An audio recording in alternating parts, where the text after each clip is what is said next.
Bienvenue dans ce nouvel épisode de C'est pas dans ta tête, le podcast. Je suis ravie de vous retrouver comme toutes les quinzaines. Aujourd'hui, on va parler d'un type d'anxiété qui n'est pas toujours visible, mais qui est très courant, l'anxiété sociale. Vous savez, c'est ce moment où on doit aller à un dîner, à une réunion ou à une fête, même avec des gens que l'on connaît bien, que l'on apprécie, et puis le cœur s'emballe, on voudrait tout annuler, on cherche ce qu'on va dire, l'excuse qu'on va trouver, et puis dans certains cas très forts, on annule parce qu'on se sent vraiment pas bien, ou parce qu'on se sent complètement submergé à l'idée de participer à cet événement ou alors on y va quand même et on va passer tout l'événement, toute la soirée, tout ce moment de réunion en ayant l'impression d'observer un peu les choses depuis une vitre, comme si on était derrière un miroir sans teint qui nous faisait voir le monde avec une certaine distance. Et puis surtout après, on ressasse, est-ce que j'ai été bizarre, est-ce que j'ai trop parlé, est-ce que j'ai pas assez parlé, est-ce que j'ai été convaincant, percutant, pertinent. Si vous vous reconnaissez là-dedans, cet épisode est pour vous et vous allez voir que ça n'est pas une fatalité et qu'il y a des explications bien concrètes à ce qu'il se passe dans ces cas-là. Alors tout d'abord, pourquoi est-ce que le système nerveux panique dans les relations sociales, même quand il s'agit de personnes que l'on connaît vraiment, c'est-à-dire même quand ce n'est pas l'idée de l'inconnu qui nous fait très peur. L'anxiété sociale, ça n'est pas dans la tête en fait que ça se passe, c'est dans le corps que ça se passe. Ça n'est pas juste de la timidité, c'est une réaction de survie du système nerveux. Quand on est face à un groupe ou à une situation dans laquelle on va être vu, le corps peut déclencher un état d'alerte. En fait, il est naturel à un certain niveau de se sentir activé par le fait de se retrouver avec d'autres, de se montrer à un groupe, parce que automatiquement, le système nerveux va se mettre à chercher des signaux de sécurité ou d'insécurité dans une situation pareille. Et on va ressentir une accélération du cœur, de chaleur, peut-être de la transpiration, des mains moites. Et si en fait le système nerveux continue son activation, on peut se retrouver avec un espèce de vide mental, se sentir démuni et se figer complètement. Pourquoi? Parce que dans ce cas-là, le système nerveux va interpréter l'exposition sociale comme un danger. D'où vient cette peur d'être vue? Elle prend souvent racine dans des expériences d'humiliation ou de moquerie dans l'enfance ou dans l'adolescence. Il y a un lien très fort entre honte toxique et anxiété sociale. Des situations où on s'est senti rejeté, ignoré, ridiculisé, le fait d'avoir senti dans des contextes familiaux qu'on n'était pas encouragé à s'exprimer librement, des traumas de rejet, des traumas de honte toxique sont souvent à l'origine de cette anxiété sociale que l'on n'arrive pas à expliquer et à endiguer à l'âge adulte. Résultat, le corps a associé être vu à être en danger et pas être vu à être reconnu et accepté. Il considère que l'interaction est un signe potentiel de danger mortel en quelque sorte, même si aujourd'hui, ici et maintenant, tout se passe bien extérieurement. Alors que se passe-t-il dans le système nerveux? Le système nerveux autonome s'active, il passe en sympathique, dans notre état de combat-fuite, et dans un mécanisme d'hypervigilance.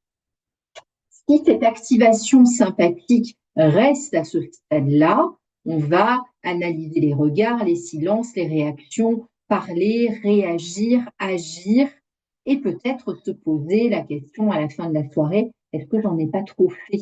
Est-ce que j'ai pas trop parlé? Est-ce que je n'étais pas trop dans ce contexte-là? Et bien sûr, c'est une manière de se juger soi-même, de juger son comportement et de juger cette part de nous qui s'est mise dans un mode d'hyperactivation et de combat pour pouvoir faire face à ce challenge qu'est l'interaction sociale.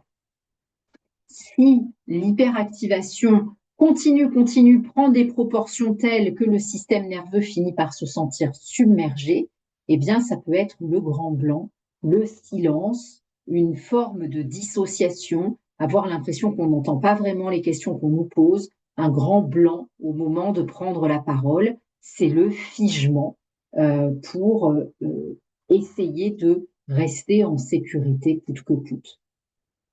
En réalité, ça n'est pas que l'on est asocial dans ces cas-là, c'est le système nerveux qui a besoin d'apprendre que la relation, l'interaction avec d'autres, même s'il y a plusieurs personnes, peut être complètement sûre et que nous sommes en sécurité. Alors, comment faire pour dépasser ces situations? Eh bien, il est indispensable d'entraîner le système nerveux, de l'aider à réguler avant, pendant et après une situation sociale. Avant, cela implique de préparer le système nerveux pour le rassurer, lui faire sentir qu'il est en totale sécurité. Cela peut permettre, par exemple, d'utiliser une respiration de sécurité. On va inspirer doucement par le nez pendant 4 secondes, expirer par la bouche 6 à 8 secondes. Donc, ce qui est important, c'est que l'expire soit plus long que l'inspire pour activer le parasympathique et rappeler au système nerveux qu'il est en sécurité ici et maintenant. On va s'entraîner à visualiser la situation en se rappelant une ressource, une personne de confiance, un moment où on s'est senti tout à fait à l'aise, bien entouré.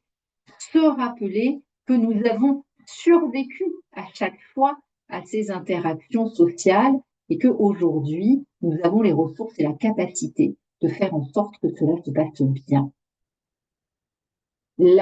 L'hyperactivation du système nerveux, la dérégulation du système nerveux, c'est en quelque sorte une distorsion dans l'espace et dans le temps.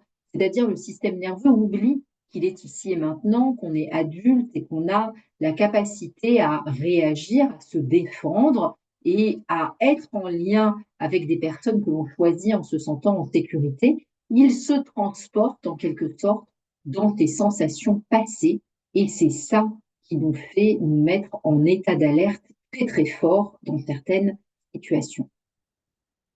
Pendant la situation sociale, il est important de revenir à son corps, de garder un ancrage corporel.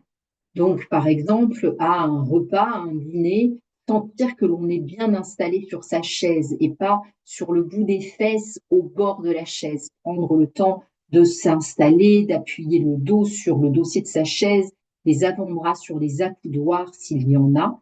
C'est important que le corps se sente soutenu.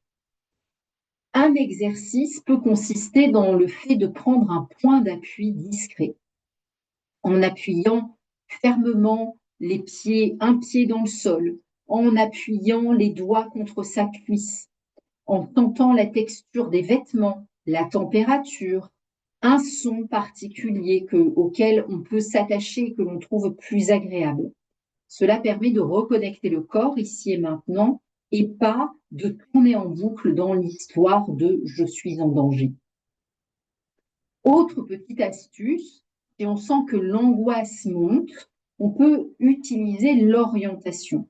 L'orientation, c'est le fait d'abord de regarder tout autour de soi, de porter son regard en bougeant sa tête, montrer à son système nerveux qu'on a la capacité de tourner la tête, de regarder à gauche, à droite, en haut, en bas, de pouvoir visualiser ce qu'il y a autour de soi et peut-être que vous vous rendrez compte que naturellement, vous visualisez les portes, les fenêtres, c'est-à-dire les espaces pour pouvoir sortir, s'enfuir, ce qui est un réflexe complètement naturel du système nerveux pour nous garder en sécurité, observer quelles sont nos situations de repli.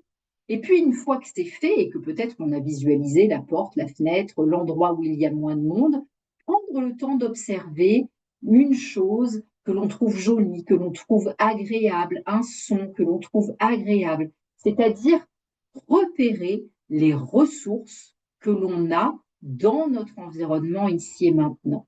Orienter le système nerveux vers les ressources permet de faire baisser la pression intérieure et de revenir dans un sentiment de sécurité et de calme intérieur. Une fois que l'événement social est terminé, il est important de sortir du ressassement. L'objectif, c'est de ne pas rester coincé dans le jugement post-interaction sociale. Est-ce que j'ai bien dit, bien parlé, été suffisamment poli, adéquate? Est-ce que j'en ai pas fait trop, etc., etc. Ce sont des choses que l'on a tendance à ressasser post-événement quand on fait de l'anxiété sociale. Pour cela, pratiquez ce qu'on appelle le retour sensoriel. Une fois que l'événement est passé, prenez une minute de silence. Prenez le temps de vous sentir complètement dans le silence.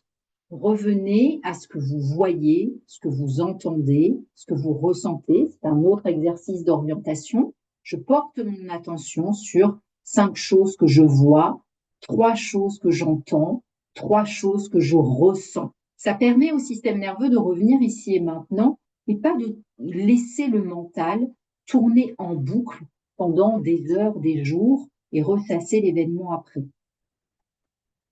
Je vous rappelle que pour être régulé, pour être en sécurité, ce qui compte, ce n'est pas d'avoir été parfait, c'est d'avoir été présent. Et c'est déjà énorme pour le système nerveux. Pour conclure, je voudrais vous dire, vous affirmer que l'anxiété sociale n'est pas une faiblesse, c'est simplement un signal, un mécanisme de protection qui a été mis en place par votre système nerveux il y a des années pour de bonnes raisons.